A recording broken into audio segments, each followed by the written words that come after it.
Yeah, so.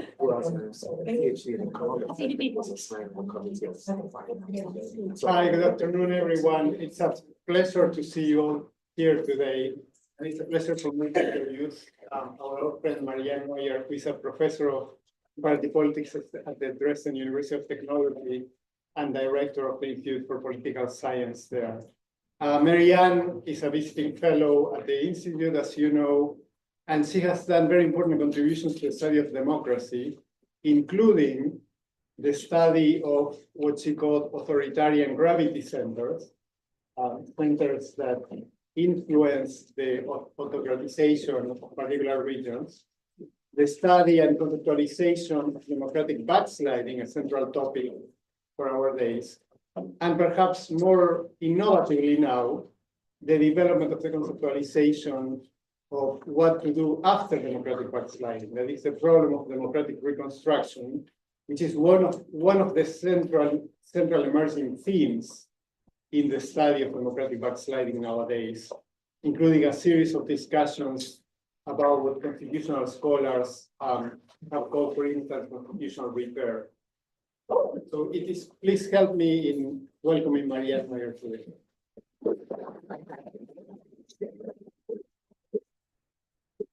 Thank you so much, Anibal, for your nice introduction. Thank you for being here.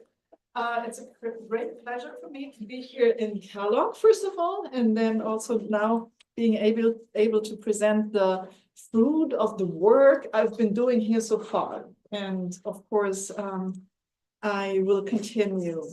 So yeah, we are talking about democratic backsliding, or how I prefer to label it, democratic erosion. And my project here, as Anibal already emphasized, addresses a topic that actually points to a new puzzle, although related, of course, to democratic erosion or backsliding, but it's a new puzzle that we are confronted here with. You hear me? Everybody's hearing me well? So my voice is good, or should I speak up, or everything's fine? Okay, you tell me when I need to change anything, okay? So the new puzzle I want to discuss with you is what happens after a process of democratic erosion has been brought to an end. We all know that democratic erosion can stop. There is enough empirical evidence for that. I mean, United States in 2020, Brazil in 2022, Poland last year in 2023.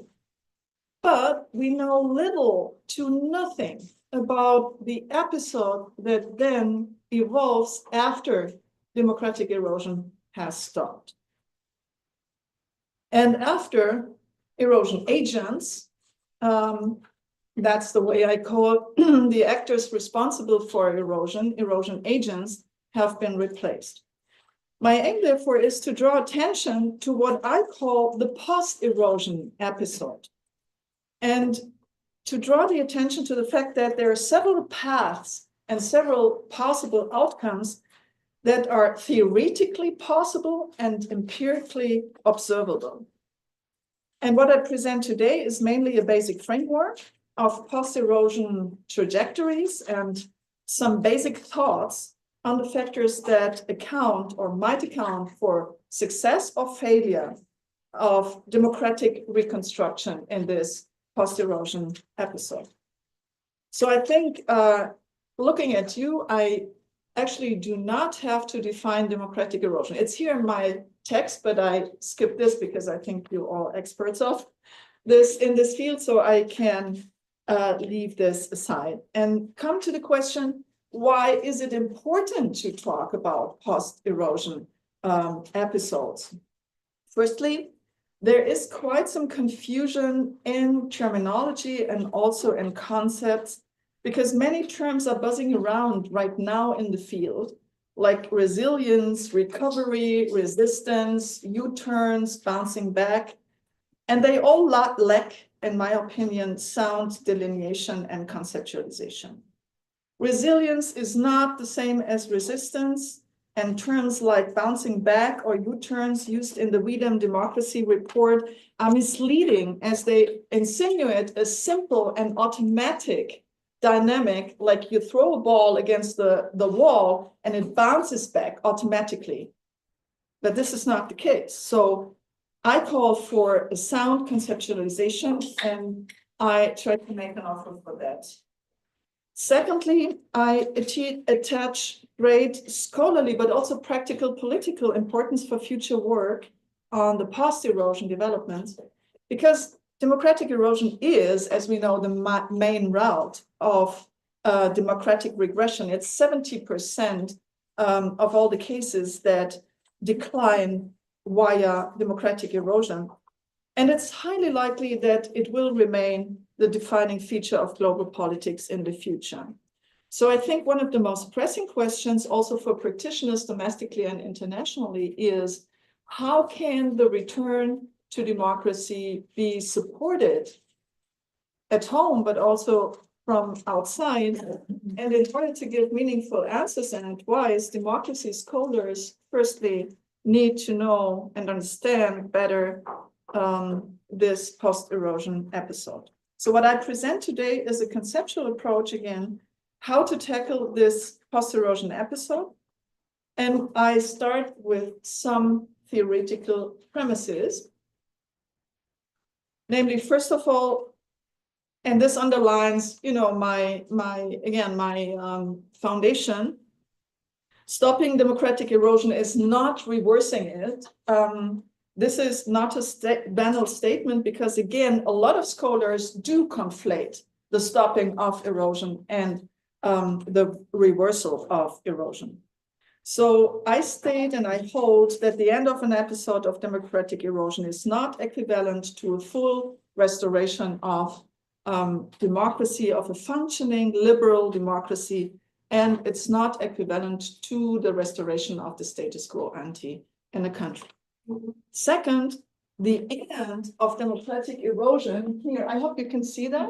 Yeah, okay, so the end of the democratic erosion then constitutes the starting point, and this is important, the starting point for a new episode, which I then call the post-erosion episode.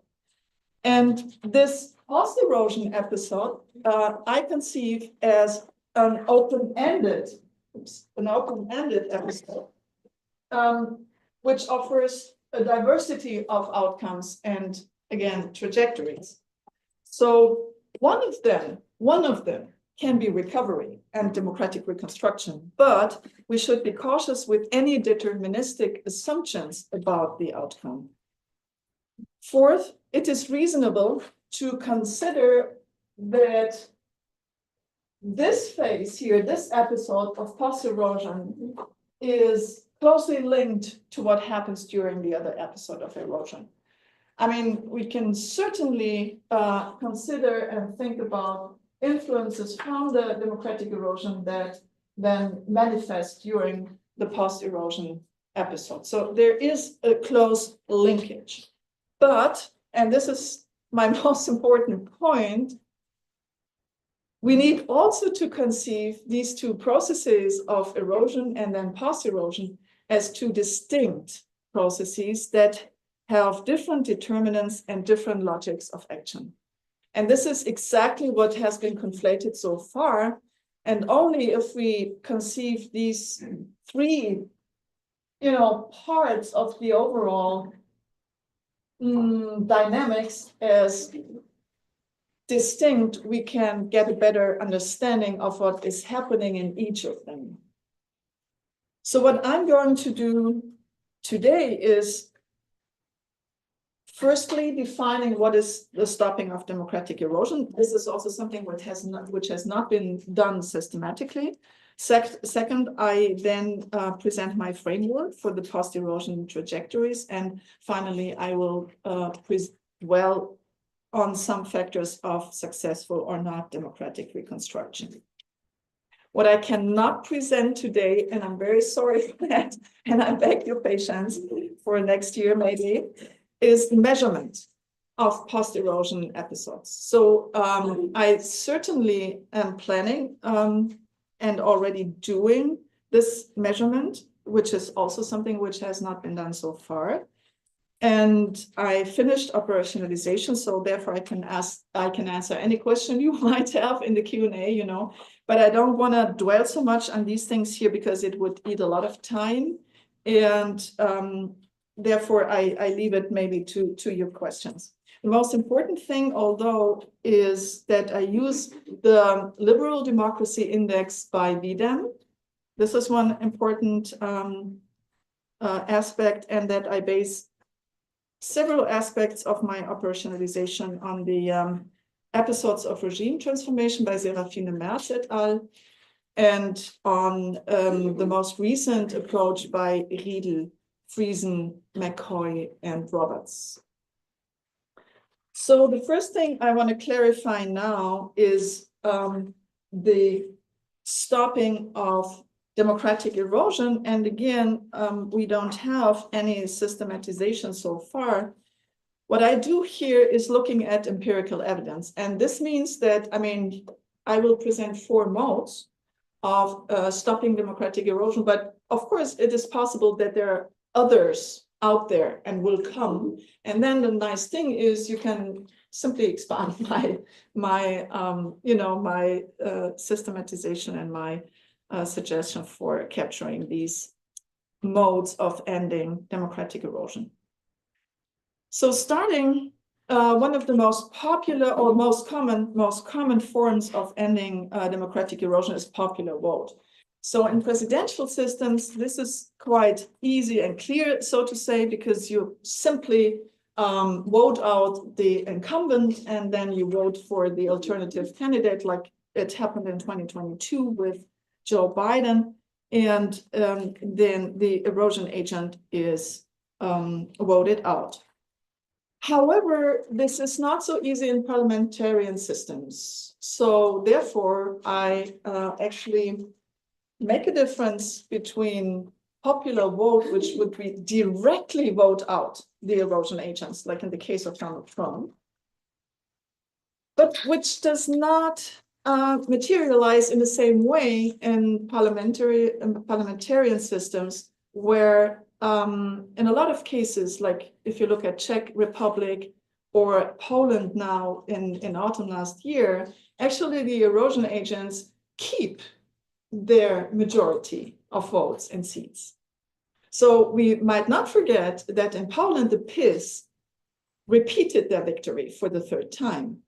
You know, it's only the fact that the forming of a coalition could then make possible and enable an alternative to the erosion agents. So for parliamentarian systems, the most probable option for ending a democratic erosion is forming an alternative government on the basis of a coalition against the majority of the erosion agents party. Again, this is the case of Czech Republic or of Poland last year. But the takeaway is that these most common forms of ending democratic erosion are modes where erosion agents are removed in fair and free elections by gaining majorities or by voting out a president in the respective system. So less common forms of stopping democratic erosion is popular unrest or protest. This can play an influential role and of course also influence then elections. So mostly popular protest comes together or goes along in the context then with elections, like for example in Bulgaria or also in Bolivia 2019. Bolivia also is a good example for the overlap of different dynamics that then also take place. But again, popular protest can be a trigger and also a catalyzing moment for the end of democratic erosion. And then fourth, very rare mode, but still it's interesting and therefore I want to present it. And still it's also possible for other cases. It's an inner party change. So that means that there's a shift of direction by the government of the same party, but a different leader. So we have a change in leadership, the same party, and then therefore also a change in the political course, like in Ecuador in 2017. Here, the long-serving erosion agent Rafael Correa did not choose an unconstitutional manner of staying in power as did Morales in Bolivia, but he chose a different way, namely appointing, so to say, his close buddy and former vice president as candidate for presidency, Lenin Moreno, assuming that Lenin Moreno would follow his path. And then, interestingly, and for Correa, surprisingly, he did not. So inter-party change would be a rare but still existing way of stopping democratic erosion. So if you ask now, how do I measure the stopping of democratic erosion? I can answer this again later on, if you want. But now I would come actually to my framework of post-erosion trajectories and outcomes. So here you also see how, oh, you cannot see it here. It's a little bit covered, but here would be the explanation for the measurement of democratic, stopping of democratic erosion. So what you here see is in the middle are my trajectories, and then at the right from your side, no fire alarm, please. I have had a couple here in Notre Dame, and I'm quite afraid of these fire alarms. So to the right, you can see then the outcomes. So of course, starting with the most desirable trajectory, which would be the full democratic reconstruction after the stopping of democratic erosion, that can have, I mean, there's a variation of possible ways or possible outcomes. The first one would be that we have really practically at the highest point of, improvement after the democratic erosion stopped. This would level, so to say, the level of democratic quality that the country had before erosion began. So really that would mean that the country really achieves to restore the quality of democracy that had been there before. But the other way is, and that's also, I give you now in the next slide, you will get the illustration for that. But the other possibility is that the democratic level even would exceed the previous level that the country had before eroding. So this is also possible. So there can be also an improvement that exceeds the level of democraticness that had been existing in the country before erosion. But then also, and here we are already in kind of a difficult measurement problem also. What about those countries who would not completely restore or reconstruct democracy in the way that, they would reach the same level of democraticness? This is also can also be possible, So for this case, I will introduce a new measurement, an innovative element of measuring, and that would be below the full reconstruction of democracy, which would be, if you want, so 100%, I would suggest to measure different degrees of improvement below this complete reconstruction. So I will measure minimal, medium, and also strong improvement of democratic quality, but which would not achieve this full 100% reconstruction of the democraticness, of the previous democraticness. So then, considering other trajectories, and this is my main argument that there are other trajectories, we can look at what I call stalemate situation or stasis. What does this mean? This means that democratic forces and veto players in a country, after stopping the democratic erosion, are wrestling with each other, which leads then to a stagnation of democratic recovery and to a frozen situation, which means that there is neither improvement nor decline, nor further decline. So we would have a situation of stasis and no indication what direction the country in terms of democraticness would take. And interestingly, we can, you will see, I uncovered the surprise on the next slide. And then the last, and of course, worst scenario would be the trajectory of renewed episode of erosion. This can happen in a country while being in recovery. So while being in a stalemate situation, for example, in this frozen situation, but also in a situation of democratic improvement. And this means that the country then experiences a renewed episode of erosion. This renewed episode can be triggered by the same erosion agents. This would be the case like in the United States. So you have Donald Trump, who was responsible for the democratic erosion between 2016 and 20. And now, as he has been re-elected, he can become a new driver for another episode of backsliding. And I would actually think that this is going to be the case. So I expect another episode of democratic erosion. And then this would be the same erosion agent that comes here, or who will be responsible for that. But it also can be other erosion agents. It can be other persons, it can be other parties that then are responsible for this renewed episode of backsliding. Interestingly, and against my own intuition, this trajectory is more common than I thought. So there are a couple of countries I found who had this trajectory, like Benin and a lot of Eastern European and also, Eastern European post-socialist countries.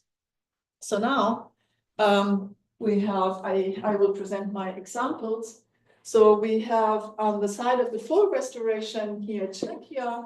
You can see very well that after this very short and very swift improvement from 21 to 23, the level of democraticness is exactly the same as in 2012 when erosion started. So this is an example for this very nice reconstruction of democracy in Czech Republic. In Ecuador, also, we have leveling the same, the same democraticness as before in 2006 when erosion started, and even a slightly higher.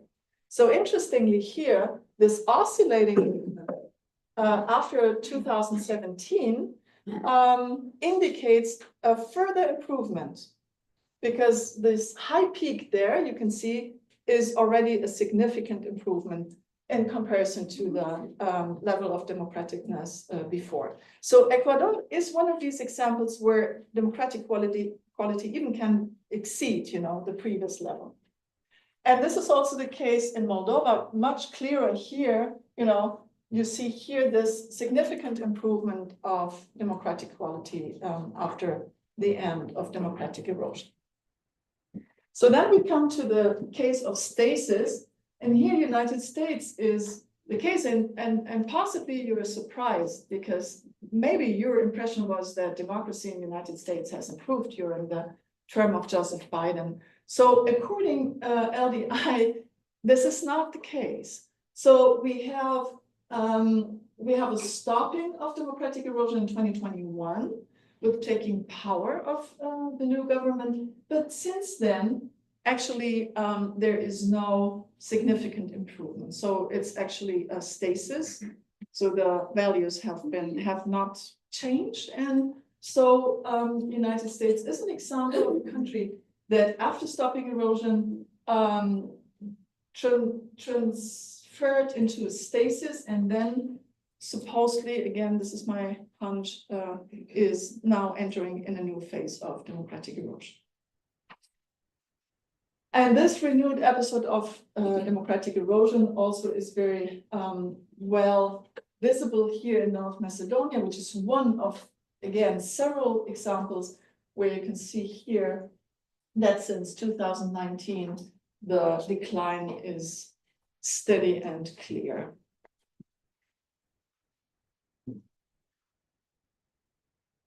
So now I come to my third step, which is talking about the factors and determinants of democratic reconstruction. And here I will follow an actor-centered approach, but also will consider the role of institutions. Why actor-centered? There is a broad consensus in the literature that agency is the main factor for democratic erosion. It's critical for the purposeful institutional change we can see during democratic erosion. It's the incumbents who implement this purposeful change of democratic rules. And likewise, it's the actors and the newly elected democratic government who is responsible for the democratic reconstruction in the post-erosion episode. So, actors. We need to be clear about one important thing, namely that this new government has a kind of a double assignment. On the one hand, certainly it's about assuming power and conducting the normal government business. But on the other hand, the task at hand is undoing the authoritarian pathologies that have been established by the predecessor. So in this sense, the post-erosion government is confronted with a mission that goes beyond the normal cycle of changing a government. It also has this additional task of undoing authoritarian pathologies. And what does this mean? My suggestion is that we really have to break this down in several tasks and several steps that strictly speaking are not the same. So removing authoritarian elements, that means, you want to restore the independence of the judiciary and remove, for example, persons that have been, appointed by the erosion agents into agencies, into leading positions of important control bodies, and so on. But it's not only about removing these authoritarian elements, it's also about revitalizing the functioning of democratic procedures. So coming back to certain norms and also certain behavior that is important for democratic procedures and well-functioning of democratic procedures. It's also about informal practices that during democratic erosion have been installed and established by erosion agents and that have to be scaled back into a normal, so to say, democratic informality and behavior. And finally, it's also about installing guardrails to preempt another possible episode of or future attempts of democratic erosion. So in a nutshell, what I want to say is that it's a multidimensional endeavor. It's an endeavor that addresses actually multiple tasks that the new government has to fulfill. And this is additional to the normal, and this is the point, additional to the normal business of, of governing. So I theorize now in terms of this actorness and agency, two requirements for democratic reconstruction. And this is firstly, the normative commitment of the new government that needs to be existent. So this normative, this also sounds like very intuitive and very logical, but still this aspect of normative commitment of key actors is an aspect that, interestingly, in the literature has so far received little attention. And especially in the context of democratic erosion, where we have actors and leaders who manifest an anti-democratic behavior and attitude, this normative aspect gains relevance and maybe is a new and so far overlooked aspect that should be studied more in detail. I follow here Scott's argument, and we've been exchanging about this also, who argues that actors' preferences about the political regime are critically important. Scott developed this argument in a different context, namely in the survival of democracies in hard places, but I think that his findings are nonetheless significant for the processes of democratic backsliding also. Because what he emphasizes and what is important for the process of democratic erosion equally is that institutional constraints alone are not sufficient to maintain democracy, but it needs also this democratic commitment of the relevant actors. For analyzing this commitment, I propose to do two things, to look at the deeds as well as the words. So I think it's very important how the new actors, this new government frames its mission, frames its program of restoring democracy. So is there a public discourse of commitment for democratic reconstruction? How does the new government frame this? Is it more implicit, so low-key approach, or is it very strong? Is it a strong messaging? Is it very outspoken? And is the government also already presenting some concrete program of democratic reconstruction? A first and tentative look demonstrates that this can be very different. So, for example, the government of Donald Tusk in Poland is an example for this very strong messaging and very outspoken way of addressing the domestic audience with the idea of condemning the previous government and holding it accountable. And then on the other hand side, how he wants to restore the rule of law and democracy. The same applies to Ecuador, where Lenín Moreno already in his first speech very clearly said how he would distance himself from and how he would restore democracy, what his style of governance would be, and so forth. So very clear, very concrete, framing of this program of democratic reconstruction. By contrast, when you look at the inaugural speeches of Joe Biden and Lula, for example, you find a completely different approach. It's this implicit approach, low-key approach, with only very vague and general references to democracy and no outline whatsoever about specific measures or programs of restoring democracy. So there is really a broad variance of how this new government's frame and also address their mission of democratic reconstruction towards the domestic audience.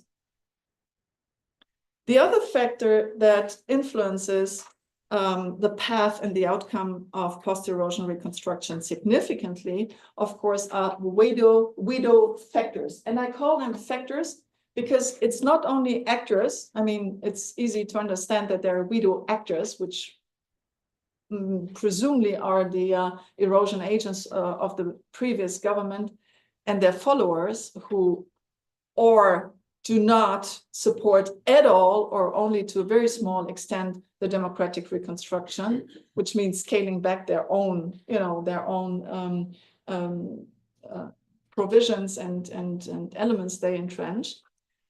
But on the other hand side, we also, or the new government can also be confronted with institutional hurdles or dysfunctionalities that would that result, of course, from the democratic erosion, but that would also hinder the democratic reconstruction. So therefore, I call it widow factors because it's the actors plus possible institutions. So talking about these institutions, oops, no, this is not the wrong one. Sorry. So now, first of all, I will give you an overview how you might understand this, these factors and how they interact. So we have the new government's democratic commitment, which can be explicit or implicit, and then we have the open opposition, or opposition that is not open. I mean, this normal competition maybe, and we have an opposition that is self-restraining. So the former erosion agents would embrace their constitutional role as an opposition without opposing to the democratic reconstruction. And I also filled this matrix already with some examples. As I said, Brazil and the United States are examples for this implicit messaging of the democratic commitment. And of course, we have an open opposition. And in Poland, we have this explicit example with a strong opposition. And then we have Czech Republic and Ecuador in this quarter of the matrix.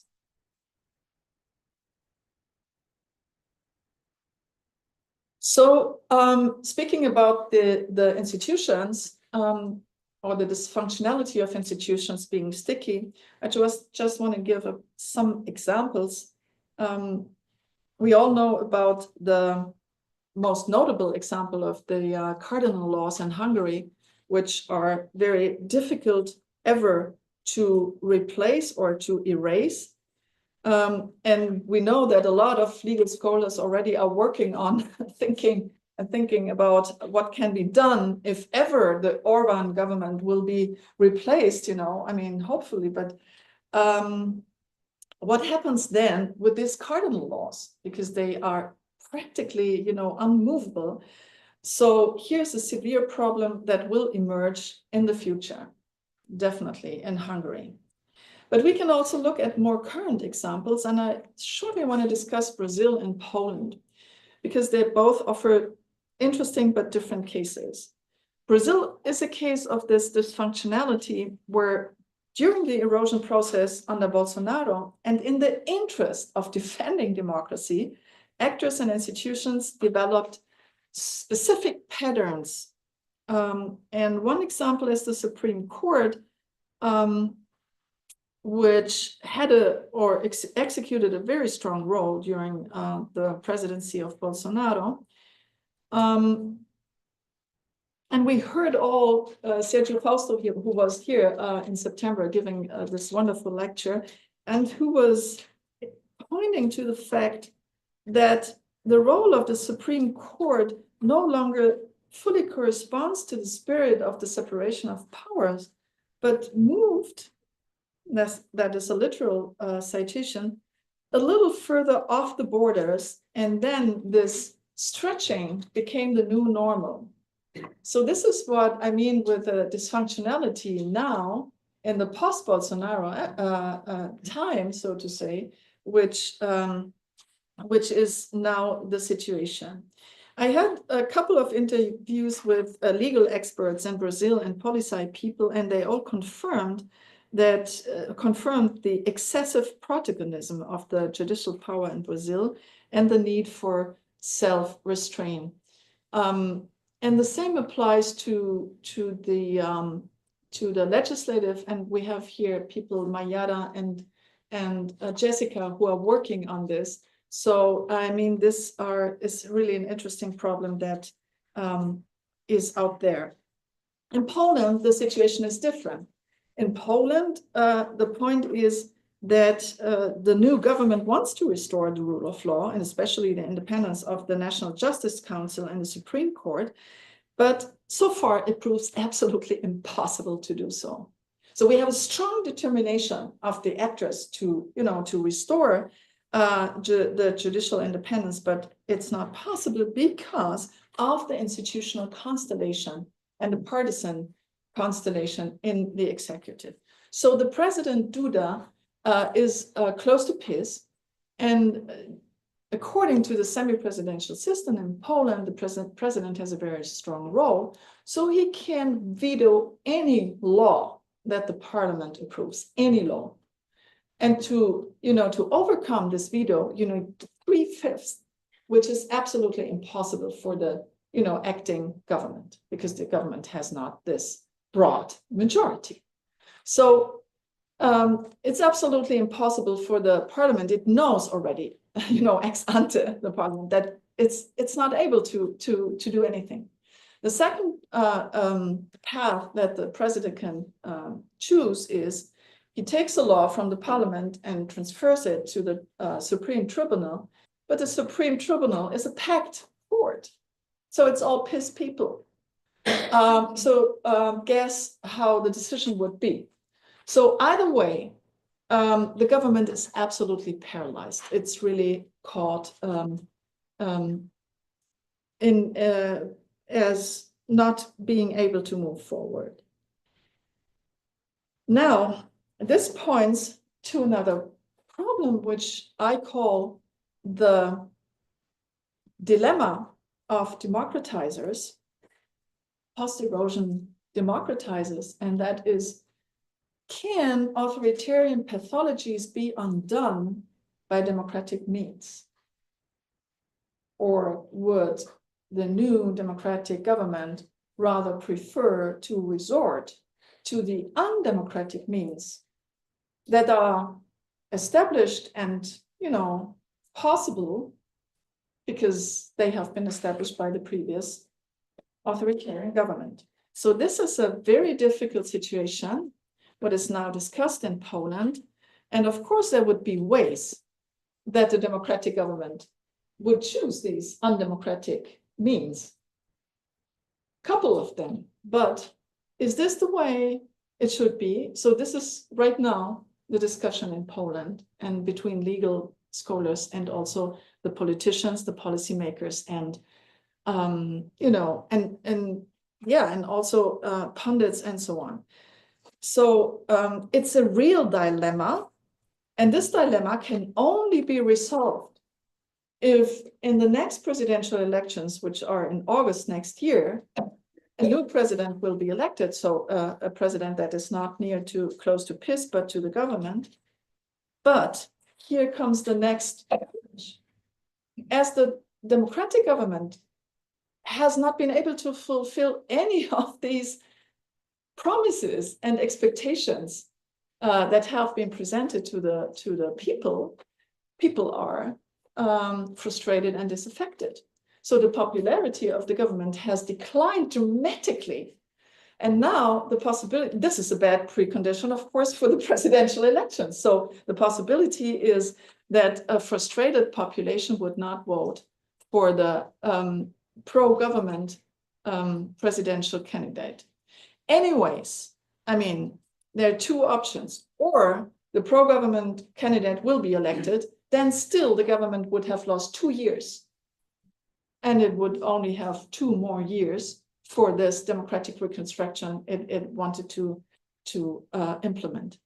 Or another PiS president will be elected, and then the whole project of democratic reconstruction will be impossible. So this is this is the rather gloomy perspective on these possible trajectories, when you look at it concretely. And with this empirical spotlight, actually, I will directly come to my conclusion, because I think it illustrates quite well my argument, namely that the end of democratic erosion alone, and even the determination of new democratic governments alone, may be not sufficient to ensure this complete restoration of democracy and of a damaged democratic system as we would wish to have it. Nevertheless, and as we are after Thanksgiving and before Christmas, I don't want to end with a purely gloomy takeaway. So besides the bad news, like in Poland or the United States, there are also good news. Remember Czechia or Ecuador. So democratic reconstruction also can result in an improvement. We learned it. So it can constitute a chance even for improving democratic processes by introducing innovative elements, new elements, for example, and also guardrails, it can be a chance of strengthening democratic trust or trust into democracy, strengthening democratic attitudes and norms. But either way, democratic reconstruction after erosion most likely is complex, demanding, cumbersome, and highly vulnerable. What is quite clear is that the clearer the democratic commitment of the new government, the better for democratic reconstruction, and the less veto actors with obstructive behavior and actions, and the less institutional hurdles or dysfunctionalities, the less difficult and vulnerable the process will be. So one important lesson maybe for policymakers around the world is that they should not wait and hope for the desirable election in countries with democratic erosion, and then be relieved, like in the case of Brazil, or shocked, like in the case of Turkey, Hungary, or United States now. Policymakers should beware of thinking that change of government is already the back to normal. This is most likely not. I hope I convinced you of that. It's not simply that the change of government is back to normal. And understanding this openness, the vulnerability and the complexity of the post-erosion episode is useful and meaningful for the question how the return to democracy also can support it and protect it from outside. So, and here comes the next positive message. We know that authoritarian leaders learn from each other, and we know that authoritarian leaders have their playbooks for supporting democracy from within. So let's do the same. By the same token, strategic choices and performance of actors who are engaged in reversing erosion and institutional scope conditions and contexts provide lessons. So I think what we need is a playbook of post-erosion democratic reconstruction. So we should simply mirror what authoritarian leaders do and provide these playbooks. And who should do this? Well, the political scientists, of course, because it's our job to consider and our job to offer playbooks, and it's our job to offer analysis for these playbooks. Thank you so much.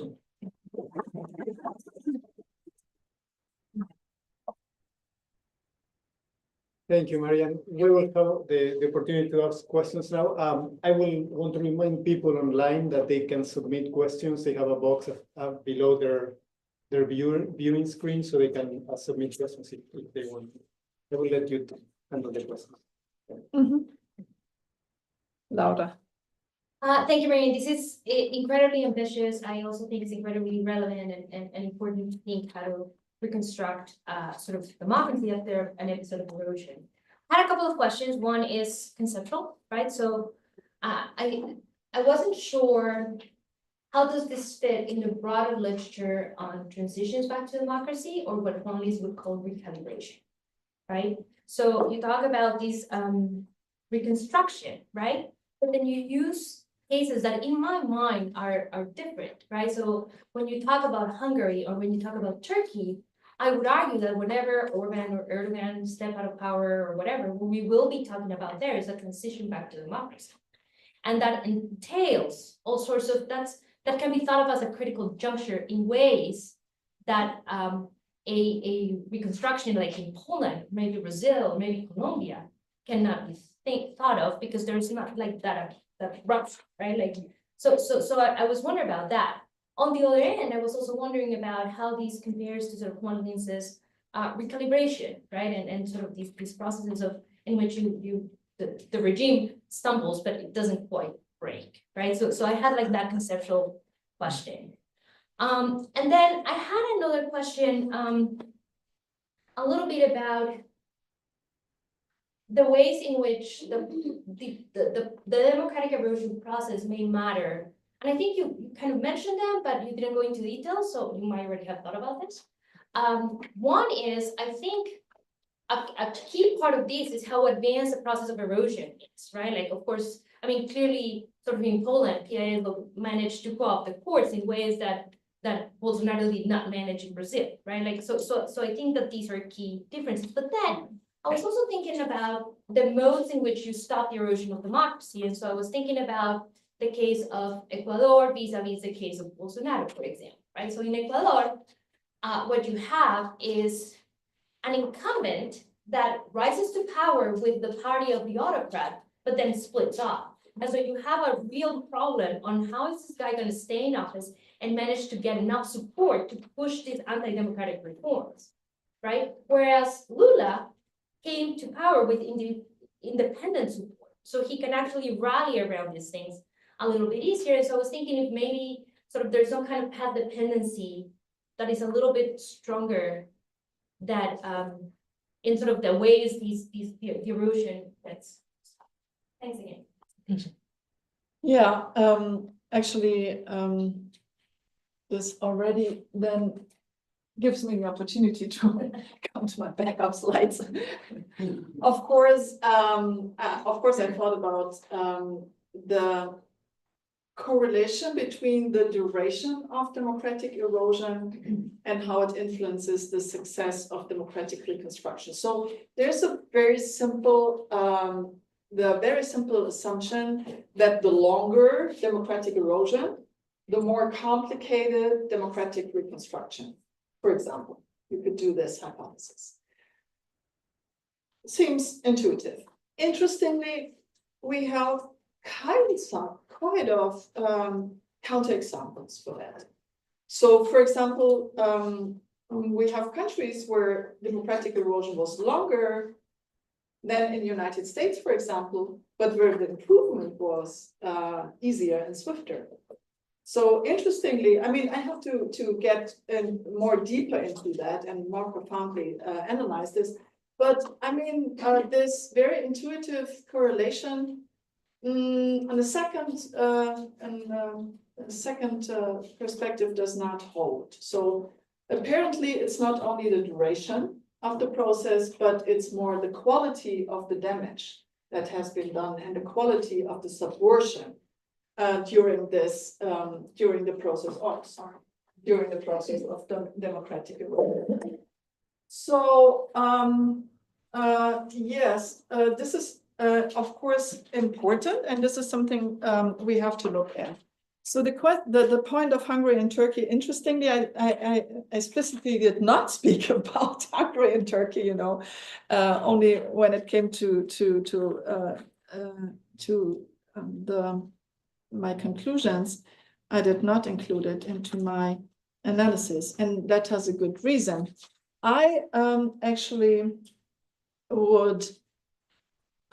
did for my measurement, I had to operationalize, of course, what is democratic erosion and what are countries that I would subsume under democratic erosion.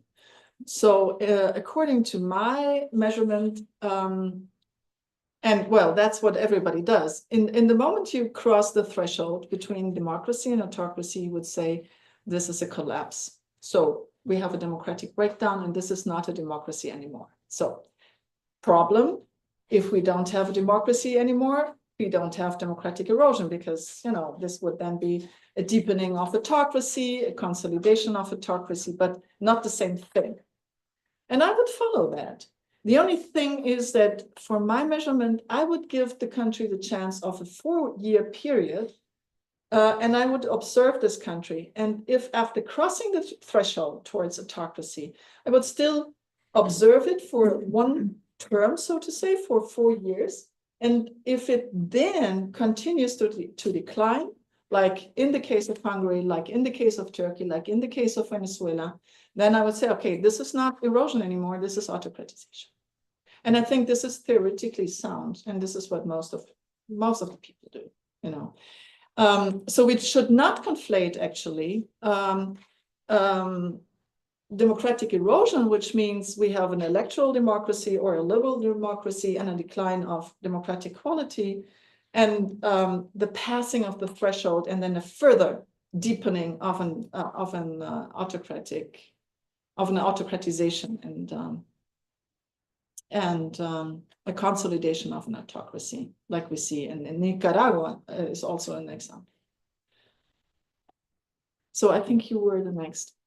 Yeah, I think that you already clarified one of my questions, and the second question has to do more with the theoretical framework. So you're focused your talk on the actors, but I was wondering to what extent this focus on actors can lead us to a misleading understanding of the structural causes of democratic backsliding of erosion.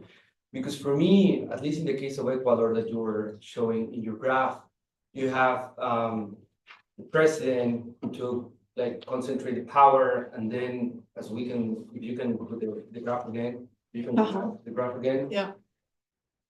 So it seems that now they are like, yeah, they are in a process of full restoration. But for me, Daniel Noboa is again going backwards into a wave of authoritarianism.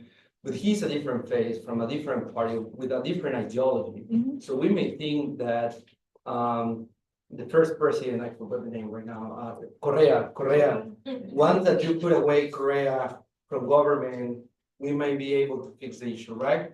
But now you have a different person completely opposed to the previous one, who is following the same tactics and the same pattern. And I might think that your graph in a few years will show again that they are going backwards again in this trend. So I don't know to what extent this focus on actors can deviate the discussion about why people are still supporting these characters, regardless with their ideology or their background or their political parties. Because for me, it's the same case in Mexico. Like López Obrador is no longer in power, but you have Claudia Sheinbaum, the same political party with the same popular support, the same in Bolivia. Once that Evo Morales was out of power, people voted again with the mass, and the same political party remained. So I don't know what are your thoughts on how can we see this discussion in the future, not only considering the role of the actors and their willingness to support democratic institutions, but also the popular perceptions of the people about democracy. Yeah, I mean, this is a very complex, it's a good question, but it's a big complexity you are asking for. So I'm afraid that I have no final answers to that. I only can try to, I only can try to break down your question a little bit in different fields that I think, because we are here confronted with a new puzzle. So what we're doing here, and this is also what I'm doing, I'm laying out the threads, for the future academic work we have to do. And what I hear from your question is that there's, on the one hand side, there's this actor, this field of actorness and agency and actors. And by the way, if you say Noboa now is, possibly also bringing the country back to the episode of erosion and using the same, instruments and tools like Correa and so on, this would be just what I said when you remember maybe when I said the erosion agents for the renewed episode of erosion can be the same ones like Trump, but it also can different ones from different parties, So both things are possible. And we have to analyze this, and you're absolutely right. What is it? Is it learning so that the new erosion agents learn from the predecessor, so to say? And what is it behind that? What mechanisms are behind that? This is the one research field I see. But the other one is what you also talked about is the citizens. So what do we know about the citizens' preferences to vote for new erosion agents? I mean, you can boil it down. Why did the American people vote Trump?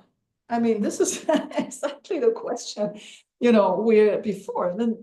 So I think there will be a lot of people who will analyze this. Of course, it's a very important aspect of the whole erosion process. I mean, why has Orban been elected 4 times? He has been reconfirmed, and every time with a bigger majority. although everybody knows what he's doing. And again, PiS has been also re-elected, if you want so, in last autumn. It was a victory for PiS. So the fact that there was formed a coalition that now is in government does not mean that PiS is, away from the scenery. It's there, So I think what we are having to face is that we need to consider these new power games and actor constellations in the post-erosion episode. And therefore I have this actor-centered approach, Marianne, we have about 15 minutes. Okay, so then I'll be very, very quick. But first of all, thank you for your presentation. This is fascinating. And I really like the idea of thinking about erosion and post-erosion as episodes and as distinctive episodes. I think that's an important contribution. My first question has to do, similar to Laura's question about how erosion ends and how that actually might matter for the next episode. And I wonder if you could say a little bit more about protest. That seems to be the odd category out of the ones that you identified: voting, coalition enables, inter-party change, but protest is somewhat different. The actors are generally really different when people take to the streets. So I wanted to hear a little bit about the mechanisms behind that. And the second, could you say more about the normative commitment? Since this is an actor and an agents-based approach, I wanted to hear more about I agree with you that normative commitment matters. I'm just challenged on how do we know it? How are we going to measure it? How do we know they have a normative commitment? Because often what people say is very different than what they do. Thank you so much for the question. And I now see that I forgot your question about the and this is very important. I really I considered also this question. How? Because Laura, she asked, how does erosion influence the post-erosion episode? But I would actually, and this is the answer to your question and also to Laura's, I would also argue that the end of democratic erosion might be a factor that influences the path of the post-erosion episode. And this goes back also to what we knew on, the knowledge of democratization theory. We know that the end of an autocracy, be it external invasion, be it domestically triggered, be it an elite settlement, or be it a revolution. We have all these examples out there, Portugal, Spain, and so on, that we know from democratization theory that the end of autocracy does matter for the way how then the actors would steer the democratization process. And I think this is transferable, and I would do this. So my hypothesis is, my expectation, my assumption is that, for example, the end of democratic erosion by electoral vote might trigger more polarization, because you have this power game between the predecessor who doesn't want to be scaled back his authoritarian elements, and then you have the new government. So you have automatically this very difficult wrestling in a lot of cases. While, for example, in the case of Ecuador, you could see that an actor like Lenin Moreno, who immediately took a very inclusive, very consensual, very an approach of dialogue, an approach of including all the other actors, civil society, and so on. This was kind of a different approach, and reduced at that moment. I'm not talking about now, but at that moment it reduced polarization.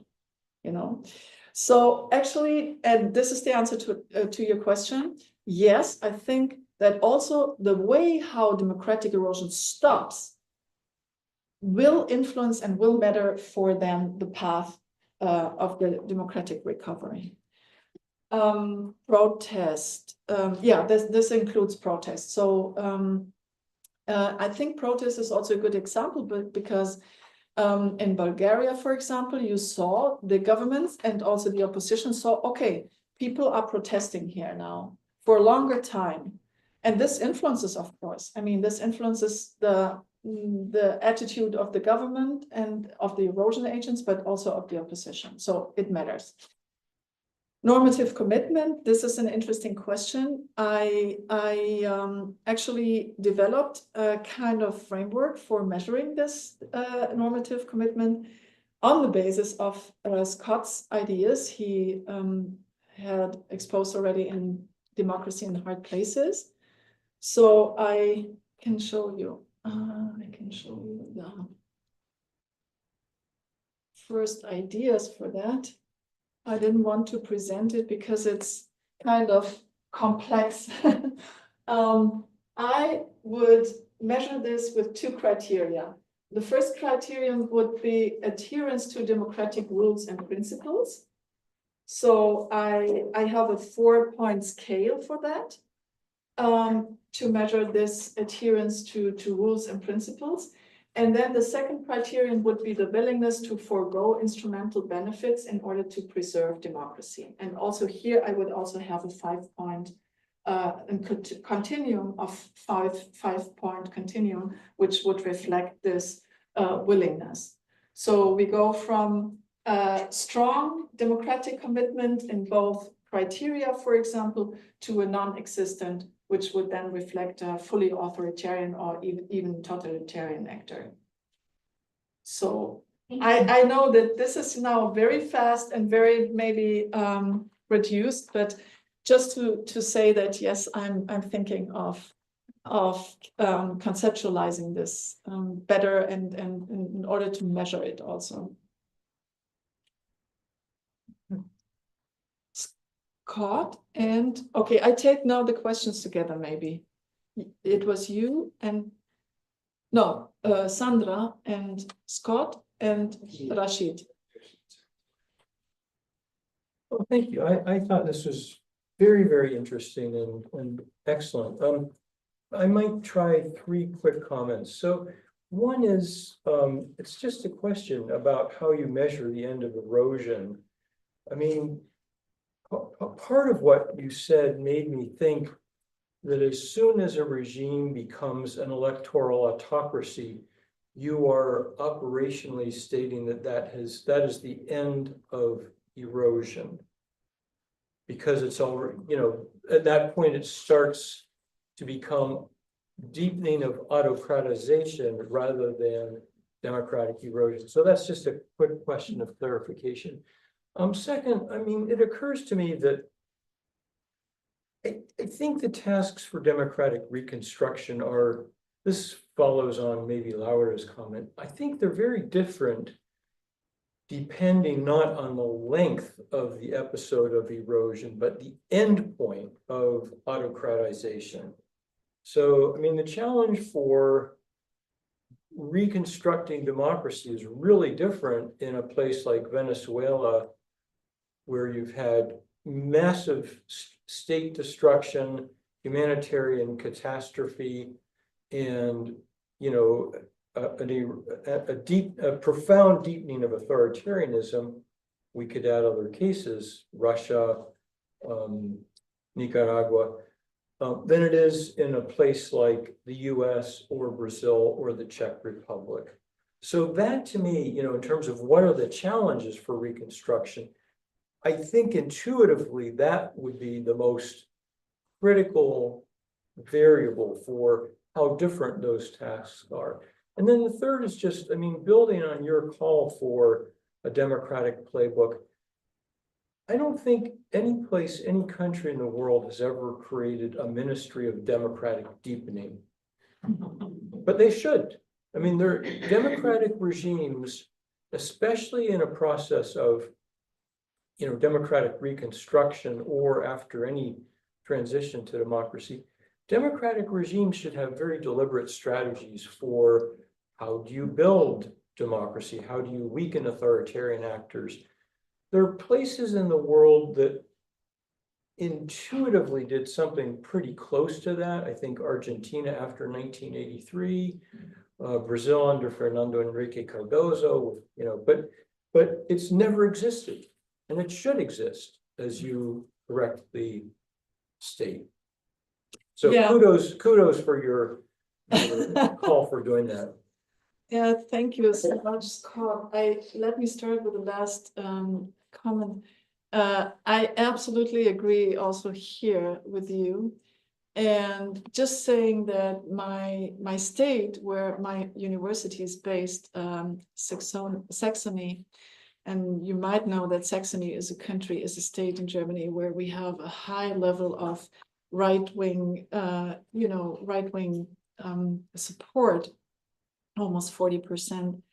Actually in this country, we have a ministry that is called Ministry for Justice, Europe, Gender Equality and Democracy. Imagine that. So it's a nice mixture, no? But again, yeah, I mean, yes, exactly. Yes, we need this, would need this. So coming back to the question of democratic reconstruction. Yeah, I mean, again, I would make a distinction between democratic erosion, which means that we have a liberal or an electoral democracy and it erodes. Passing the threshold of autocracy, then again, I would give this country kind of an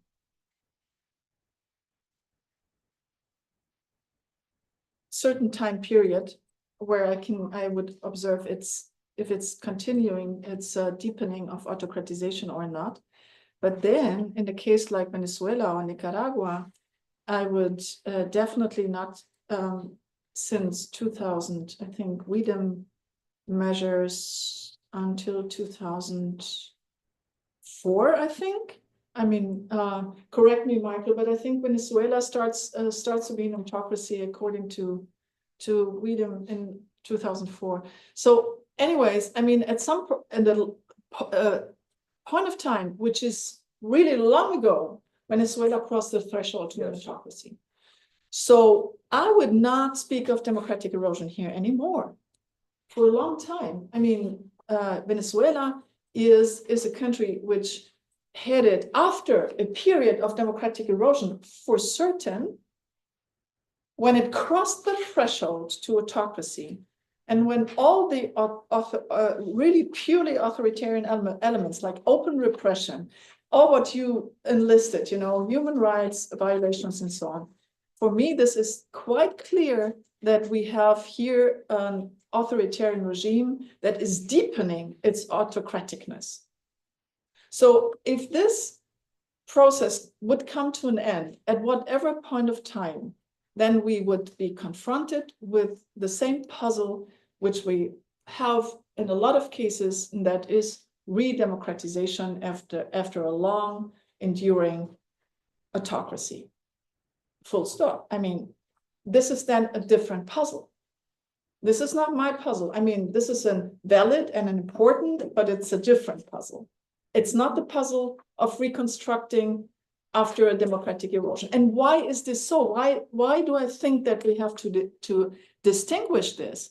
Exactly because of what you said, it's a different kind of logic, it's different determinants, it's a different level of autocraticness, and it's a different level of a lot of things like repression and so on. So we have to deal with it on the basis of a different concept. And the concept then would be democratization after an enduring autocratic phase of enduring autocracy. So I have Rashid and I also have Sandra. Sure.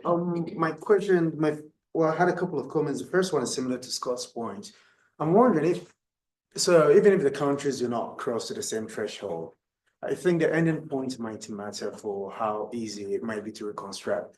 Think of a country that goes from, say, absolute democracy from a drop from 1 to say 0.8, right, before having to go back up, and compare that to a country that drops from say 0.8 to 0.6. And we might be So we might think of them both as having two levels Mhm. dropping, but I don't think that they're starting at the same point. And so I think reconstruction might still be different for these countries, or how easy or difficult it would be. And I also wonder if the elements that were eroded during the erosion phase matter, Mhm. right? Because it might be, the target of erosion might be specific institutions, it might be human rights, it might be different stuff. And I wonder if you think the type of erosion, what happens within the erosion phase. I know you don't touch on that, but do you think that that might also affect the outcome? Because from the way I understand it, it seems like you're treating the post-erosion phase as almost an isolatory period that is. Not isolated. I said this at the beginning, that I think that they're really Right. interconnected. Yeah. And to answer your question, yes, I think that the way, the question which elements and in what way they have been eroded do matter. And I also think that the level of democraticness when the onset at the onset of the erosion does matter, of course. We should consider this, yeah. I'm thinking at the onset of the post-erosion. No, of the erosion. I mean, you said that the level of democraticness at the onset of erosion would matter for the post-erosion episode. At the onset of post-erosion phase, even if they erode at a similar levels, but because they started at different levels, they drop. But then when they have starting, it would look different. I mean, we can talk about it later. Yeah. Yeah. Okay, Sandra. For the presentation, Marianne, I think this is really important work. I would like, if you have time, to hear you talk a little bit more about the concept of institutional dysfunction. The two examples that you used are examples about the judiciary, right? And when in your brief recalling of the events in Brazil and Poland, right? The story, I remember Brazil and Poland. I was thinking that these stories could also be told in a simpler version of things through a veto understanding of the judiciary as either as a veto actor or as problems of the normative commitments of the actors within the judiciary. Yeah. So in other words, there's a world in which the theory is even simpler, and why do you need to have a separate category for institutional dysfunction, and what do you mean by institutional dysfunction, and what other elements? I wanted to hear you talk more about it. Yeah, thank you, Sandra. Actually, yeah, you know, when I started with my conceptualization, I started with my actor-centered approach, because I'm a person that I'm traditionally following a agency approach. But then I saw these two theoretically possible and also empirical observable cases that on the one hand side, you have simply hurdles, not dysfunctions. It's two things. You have institutional hurdles, or institutional, I would say, constellations or context, scope conditions that do not favor, in certain situations, the democratic reconstruction. So this is the example of Poland. And it's not only about the judiciary, you know, it's about the really about the institutional architecture of the system. It's because of the, you know, the strong role of the president, and then of course the constellation of bipartisanship, so that the president is not of the same party as the prime minister. So this is the one case, and therefore I did the two, you know, because Poland stands for or embodies this example for an institutional hurdle that can simply, completely neutrally, I mean, because the institutions are like they are and the rules are like they are, even in the, you know, even in the post-democratic erosion, post-erosion, excuse me, episode. The dysfunction is a different thing. The dysfunction I label what happens in Brazil, where, you know, the defense of democracy made during the erosion episode made that certain institutions like the Supreme Court, but also the parliament, acted in a way, again, defending democracy against Bolsonaro, but then after the end of democratic erosion, did not self-restrain themselves and came back to the role they had beforehand. This is what people told me, that this, scaling back from this very excessive protagonism that that actors or institutions had, not only the Supreme Court, also legislative, that this lacking self-restraint now poses a dysfunctionality for the Brazilian political system. So there are two different cases, but they both are linked to institutional settings. In an interplay with actors, this has to be considered, but it's still institutions that play a role here. We may have time for one more question. Mhm.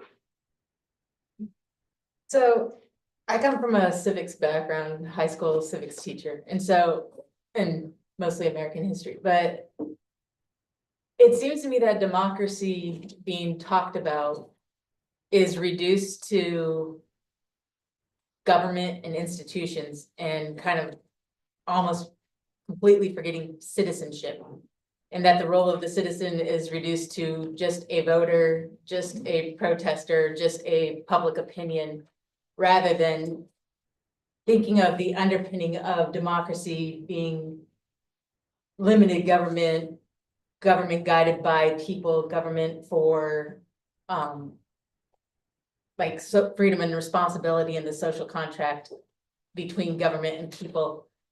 That it almost seems like democracy is now becoming a policy rather than a framework for government to work in. And I get where actors almost have made it that way.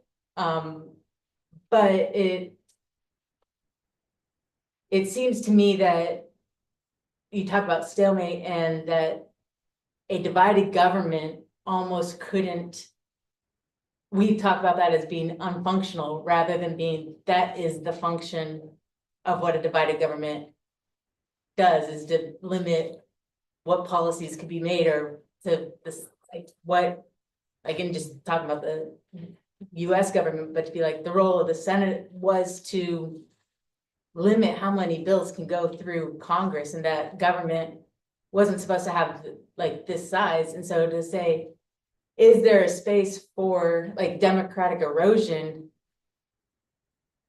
I guess, what is civic responsibility in buildup, and not just as agents of voting for these changes, but like if you're talking about, I don't know what the elements of erosion are, but the decline in social fabric, how we treat one another, how people feel in the country, but also, is there rules for democratic policy to cover the wide breadth of, we want limited government, we want a more forceful federal government, that it's not a one side is now becoming the party of democracy and the other's not.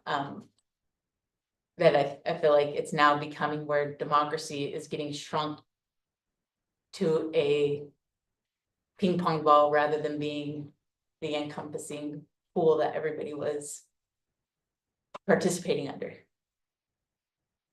Well, I mean, this is a big question. I'm not sure if I can. Well, I guess It was a question. I'm not sure if I can answer. yeah. Oh, I guess my to kind of go for it is like, as more and more people are studying democracy and the decline of democracy, is there, does it feel like to you, I guess, studying it, does it feel like democracy is shrinking into being like, this is the needle of what democracy is, and everybody better kind of fit into it, rather than being, it was supposed to be a framework rather than a thing? Like, it kind of seems like that democracy is becoming the thing rather than effective governing, I guess, or social governing. I'm not sure if I understood the question correctly, but